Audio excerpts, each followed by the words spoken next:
Apresentação Fábio Guimarães. Participação Rogério Tigrinho. Te vejo aqui. Saúde, ciência, tecnologia, diversão, curiosidades e turismo. Então chega junto, é com você, Fábio. Olá, internauta, estamos aqui com o 6º episódio, quem diria? 6º episódio de Te Vejo Aqui. E a gente tá só se vendo. Mais tarde a gente vai ver outras pessoas, além do Luiz Santoro, que a gente viu a semana retrasada na episódio 4. Bom, Rogério, a gente falou aqui da criação da TV nos anos 20, a vinda da TV para o Brasil em 50 com Chateaubriand, a gente falou da TV colorida, isso. Falamos do Luiz Santoro na Manchete, né, as histórias da Manchete, isso.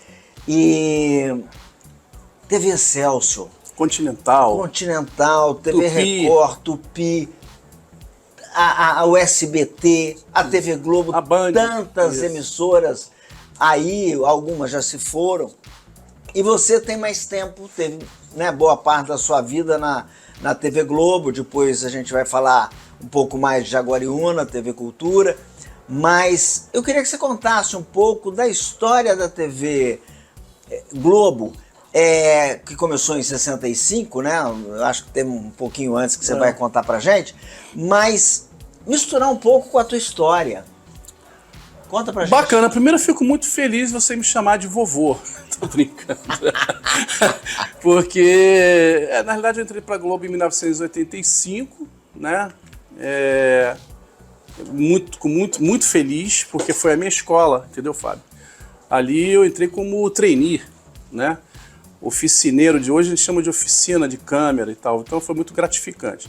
Mas voltando para o que é mais importante para a história, como você já fez a retrospectiva falando das grandes emissoras que surgiram numa época extremamente difícil, né? Porque tinha que se aprender a fazer televisão, porque era uma novidade, né? As pessoas que migraram da rádio, essa coisa toda que a gente já contou nos episódios anteriores. Mas vamos falar da TV Globo, né?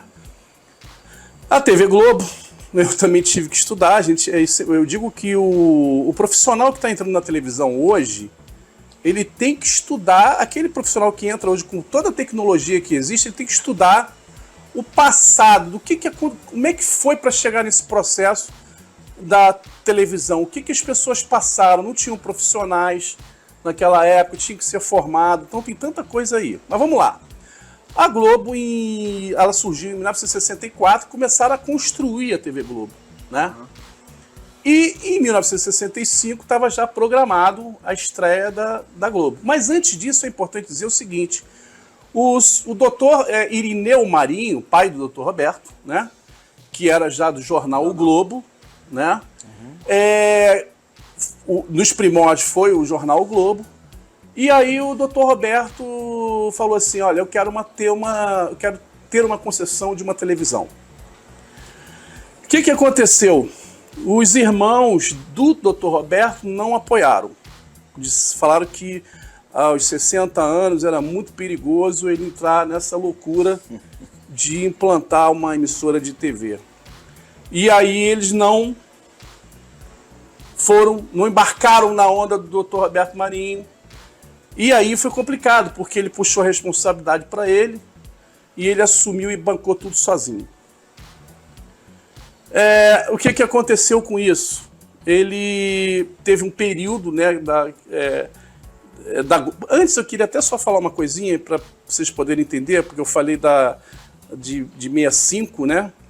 A Globo, eu vou voltar ao Dr. Roberto Marinho, a Globo em 1965, quando ela estreou,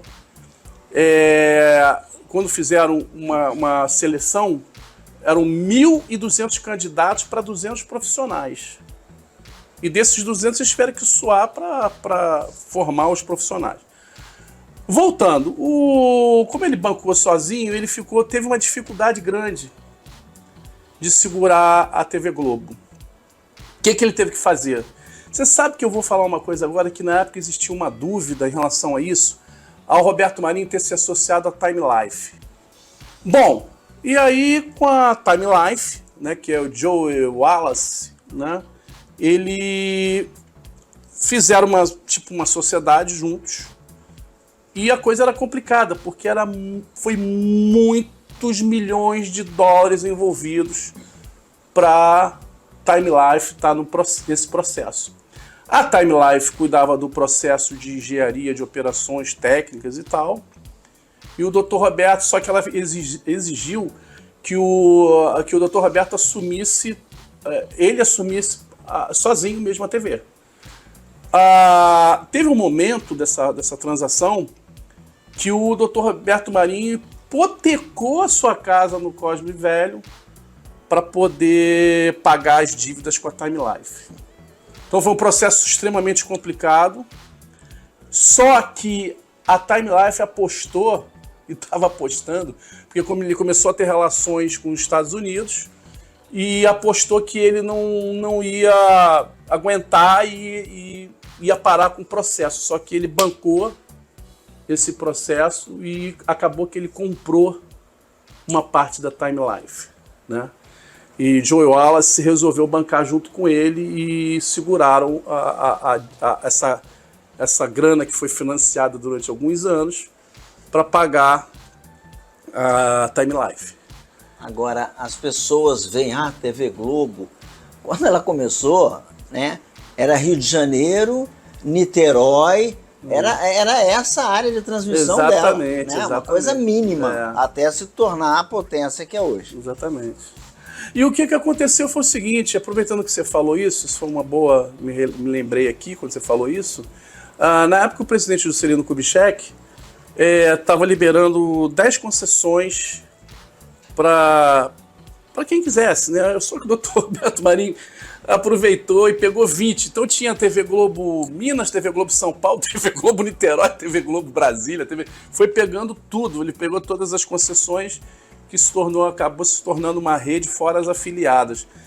Então, realmente, assim, esse período foi um período puxado, porque na realidade tem uma história aqui muito bacana, contada pelo José Bonifácio Oliveira Sobrinho, no podcast do Washington Oliveto, falando exatamente que teve um momento na Paulista que o Silvio Santos era da Globo, e ele comprou um horário, olha só, hoje não se vende horário na TV Globo, mas ele comprou um horário e ele emprestou dinheiro para a Globo, o Silvio Santos, para pagar folha de pagamento. O Boni é grato pelo Silvio Santos, ele fala com gratidão na ajuda, né?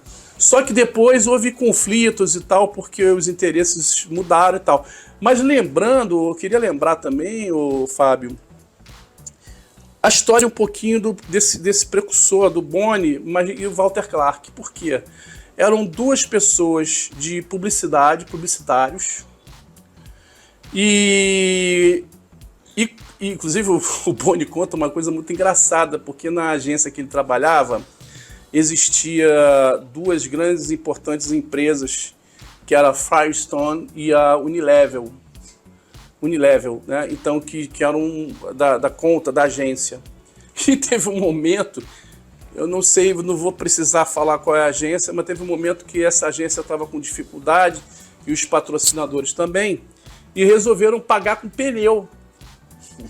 Aí pneu, e aí também ele falou de uma companhia de ônibus que ele acabou que ganhava permuta, né? A famosa permuta. E que teve um momento que para ele já não dava mais. Aí ele falou, não, agora chega, porque eu não vou viver assim de permuta, né? Então assim, você vê que hoje a gente fala do Boni, grande apreciador de vinho, de grandes vinhos, né? Tá aí o Romane Conti, o grande vinho que ele toma. Então assim, por isso que eu reafirmo que é muito importante quem está entrando para a televisão agora entender um pouco da nossa história.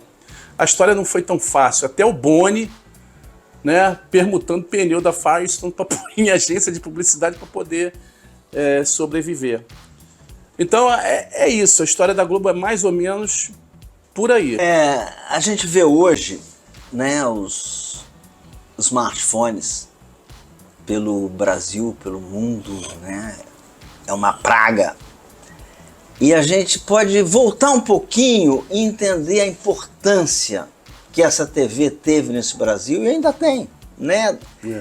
Da irradiação dela, né? Pelo país inteiro, né? Quantos milhões de TV nos lares, quantos milhões de celulares nos lares, né? A importância da comunicação, né? Que começou com rádio e aí depois veio para a televisão e a televisão se propagou de uma maneira absurda no Brasil e no mundo, né? E aproveitando, né, Fábio, quem não assistiu os capítulos, os episódios anteriores, lembra da nossa história lá atrás, que na Tupi o Assis Chateaubriand teve que comprar 200 aparelhos de televisores para colocar nas lojas para que as pessoas pudessem assistir a TV, porque ele embarcou na concessão da Tupi, comprou o transmissor, foi para os Estados Unidos, para a RCA, comprou os equipamentos e quando chegou aqui falou, eu vou transmitir para quem? Né? Então isso aí é retrospectiva. Agora, voltando à TV Globo, vamos imaginar o seguinte, veio o processo da TV analógica, né? As câmeras eram tubo, depois viraram CCD, hoje já estamos na era do digital. Lógico que eu não vou me estender mais, porque depois, no próximo programa, nós vamos falar da alta tecnologia, que não é só da Globo, de todas as grandes emissoras de TV, da alta tecnologia do Full HD, do 4K, do 8K e agora da novidade da TV 3.0. Agora, eu tenho uma coisa assim para falar dentro disso tudo, já que você levou um pouquinho para a tecnologia.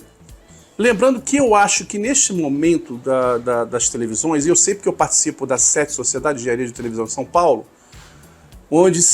no fórum, onde se diz muito da diversificação do Ibope. Por que está acontecendo isso? Bem, vamos fazer uma analogia, uma retrospectiva. A TV teve um período que você não vinha nem... Só para você entender, a TV chegou a um período que não tinha nem controle remoto. Você tinha que levantar para mudar o canal. Veio o controle remoto, beleza. Vamos adiantar. Surgiu o controle remoto, aí surgiu televisões a cabo. Televisões por satélite. Correto? Aí veio o quê? Esse mundo que nós vivemos hoje. Redes sociais, YouTube, o smartphone, tablet, onde as pessoas hoje assistem o que querem ver. E outra coisa mais importante que hoje é o segmento são os vídeos on demand, vídeos por demanda, que são os canais Netflix, o que o cara assiste, o que ele quer, o que interessa a ele, que são vídeos por demanda. Então esse processo da diversificação de Ibope, no fórum foi falado, gente, até a gente hoje não saberia mensurar realmente o Ibope real de uma emissora de TV, porque virou um território de várias plataformas. Então, assim, hoje a gente não sabe mais, entendeu?